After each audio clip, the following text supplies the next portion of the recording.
বারাণসী, বেনারস, কাশী একই শহরের তিনটি নাম। উত্তরপ্রদেশের বারাণসী জেলার গঙ্গার তীরে অবস্থিত ভারতের প্রাচীনতম শহর এই বারাণসী। হিন্দু ও জৈন ধর্মের 7টি পবিত্রতম শহরের একটি হল বারাণসী। এই নামটি এসেছে দুটি নদীর নাম থেকে, বরুণা ও অসি। কিংবদন্তি অনুসারে স্বয়ং শিব এই শহর প্রতিষ্ঠা করেছিলেন। হিন্দু শাস্ত্র মতে যে 7টি শহর মোক্ষ দান করতে পারে তার একটি হলো বারাণসী। এখানে ধর্ম, ইতিহাস আর ঐতিহ্য মিলেমিশে একাকার হয়ে গেছে। প্রতি বছর লাখ লাখ পর্যটক ভিড় করেন এখানে। অসংখ্য মন্দির, বিখ্যাত গলি, স্থানীয় খাবার আর অবশ্যই এখানকার ঐতিহ্যের সাথে জড়িয়ে থাকা ঘাটগুলির গল্প জানিয়ে শুরু হচ্ছে লাইভ স্টোরিজের বারাণসী পর্ব।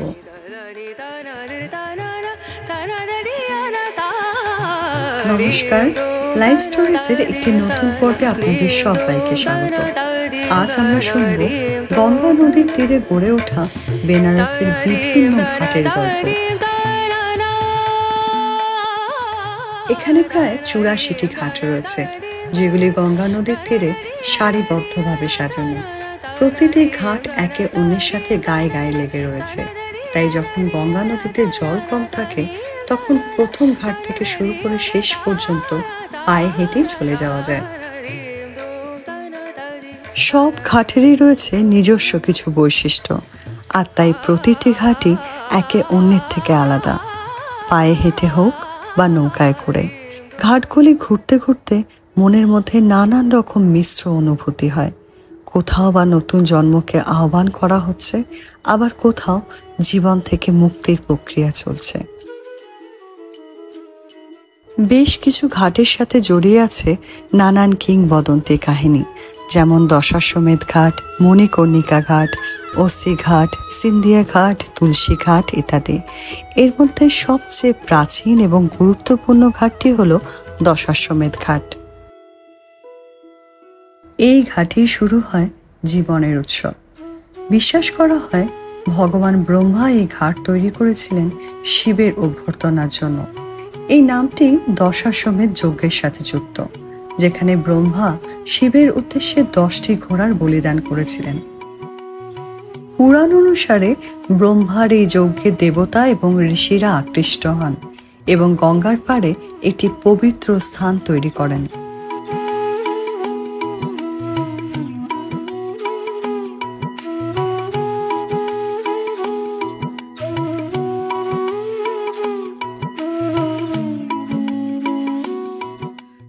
এর ঠিক পাশেই রয়েছে মণিকর্ণিকা ঘাট, যেটি হলো একটি মহা শ্মশান, যেখানে চিতার আগুন 24 ঘন্টা জ্বলতে থাকে। मणिकर्णिका घाट में मणिकर्णिका घाट एक कुंड है, कुंड बना हुआ है। मणिकर्णिका घाट पे माता पार्वती जी और शिव जी जब उस कुंड में स्नान कर रहे थे, वहाँ पे माता पार्वती जी का कान का कुंडल और शंकर जी का जो बीच उनार है उनका मणि उसमें गिरा, तो बहुत ढूंढने के बाद दोनों लोग को नहीं मिला। প্রচলিত কাহিনীতে বলা হয় এখানে কুণ্ডে স্নানের সময় শিবের মণি এবং দেবী পার্বতীর কানের দুল হারিয়ে যায়। বহু খোঁজার পরেও সেগুলি না পেয়ে দেবী পার্বতী এই ঘাটকে অভিশাপ দেন যে এই ঘাট সব সময় ফাঁকা থাকবে, এই ঘাটে কেউ কখনো আসবে না। স্বয়ং ভগবান বিষ্ণু তখন কচ্ছপের অবতার নিয়ে দেবীর কানের দুল খুঁজে দেন এবং অনুরোধ করেন তার এই সাপ যেন তিনি ফিরিয়ে নেন। দেবী পার্বতী তখন বলেন যে সাপ তিনি একবার দিয়ে দিয়েছেন সেটা তো ফেরত নেওয়া সম্ভব না, তবে তিনি আশীর্বাদ করেন যদি কোনো ব্যক্তির কাশীতে এসে মৃত্যু হয় এবং মণিকর্ণিকা ঘাটে তার দাহ সংস্কার করা হয়, তাহলে সেই ব্যক্তির মোক্ষ লাভ হবে। আর সেই থেকেই কাশীকে বলা হয় মোক্ষ নগরী। তাই এই ঘাটের নাম মণিকর্ণিকা ঘাট। বিশ্বাস করা হয় এই চিতার আগুন সেই সময় থেকে সমানে জ্বলে আসছে, একবারের জন্য নেভেনি। এখানে আরেকটি জনপ্রিয় ঘাট হলো অসি ঘাট, গঙ্গা ও অসি নদীর মিলনে অবস্থিত। শিব এখানে শুম্ভ নিশুম্ভকে বধ করেন বলে বিশ্বাস। পুরাণ অনুসারে শিব তার তলোয়ার এখানে ফেলেছিলেন, যা অসি নদী তৈরি করে। এই অসি ঘাটেও প্রতিদিন ভোরবেলা এবং সন্ধ্যাবেলায় মা গঙ্গার আরতি করা হয়।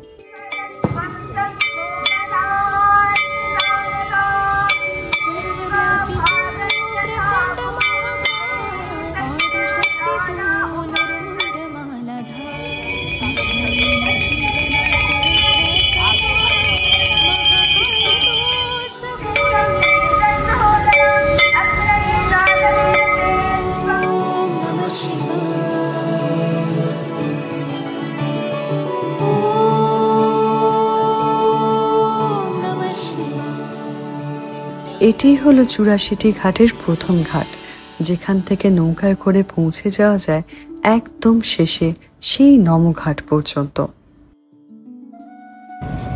वहीं में बैठ के कविताएं उताएं लिखते थे। मुंशी घाट ये वाला, हाँ वो लिखा है मुंशी घाट, मुंशी प्रेमचंद का घाट।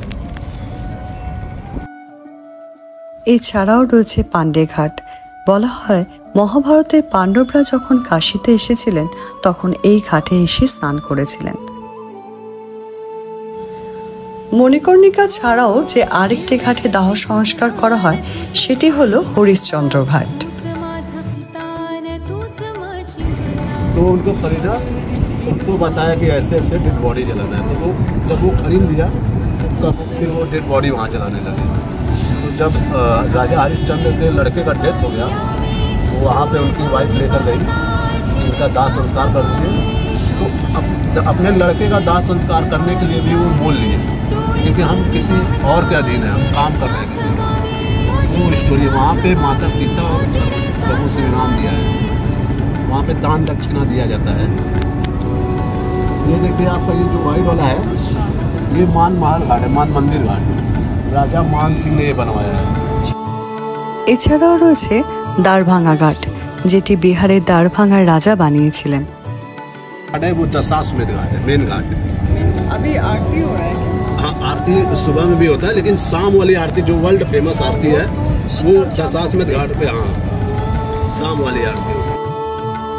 এই দশাশ্বমেধ ঘাটে ভোর এবং সন্ধ্যের সময় মা গঙ্গার আরতি করা হয়, যা পৃথিবী বিখ্যাত।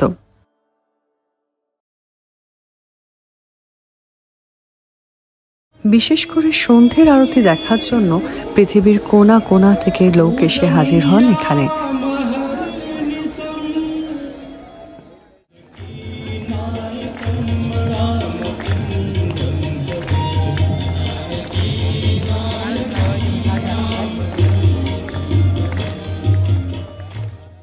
সমস্ত পুরোহিতরা যখন বেদের উপর দাঁড়িয়ে একই সঙ্গে আরতি করেন, পুজো করেন, তখন তৈরি হয় এক অপার্থিব পরিবেশের, যার জন্য স্বয়ং মা গঙ্গাও বোধহয় অপেক্ষায় থাকেন।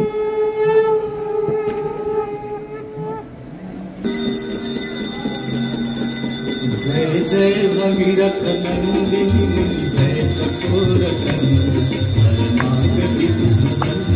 जय जनमालिका, जय गंगे माता,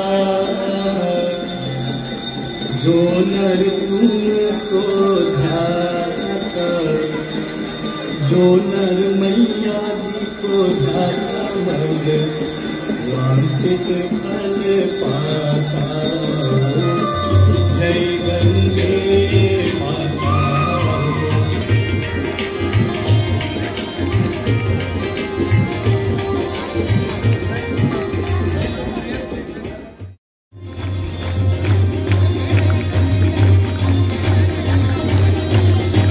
धराधरेन्द्र नंदिनी विलास बंधु बंधुरस दिगंत संकटि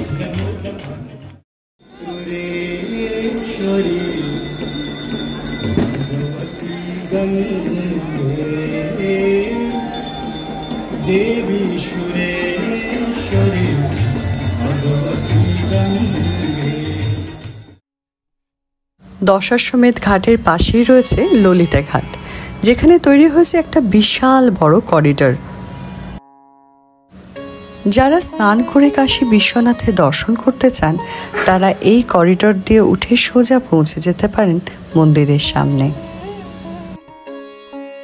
বাবা বিশ্বনাথের মন্দিরের পাশেই রয়েছে কাঠের তৈরি একটি সুন্দর নেপালি মন্দির, যেটি নেপালের পশুপতিনাথের মন্দিরের আদলে তৈরি।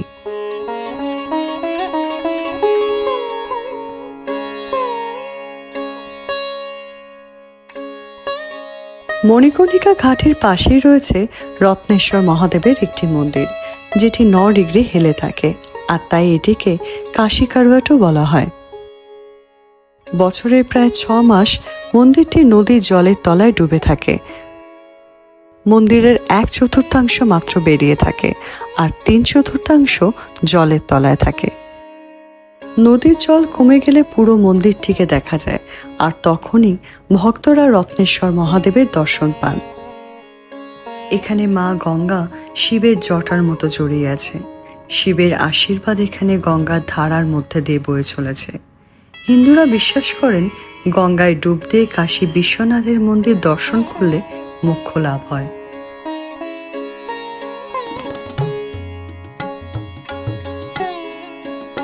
বারাণসী শুধুমাত্র একটি শহর নয়, এটি একটি অনুভূতি। বারাণসী আমাদের শেখায় জীবনের গভীরতম সত্যটি। জীবন একটি যাত্রা, আর মৃত্যু তার পূর্ণতা। তাই জীবনের অর্থ খুঁজতে, আত্মাকে শান্তি দিতে মানুষ বারবার ছুটে আসে এই বারাণসীতে।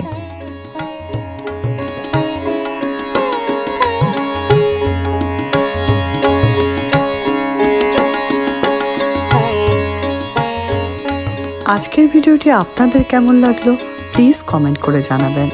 আর যদি আপনারা এ ধরনের গল্প শুনতে পছন্দ করেন তাহলে অবশ্যই চ্যানেলটিকে সাবস্ক্রাইব করে পাশে থাকবেন, যাতে আমরা আরও নতুন নতুন ভিডিও তৈরি করতে উৎসাহ পাই।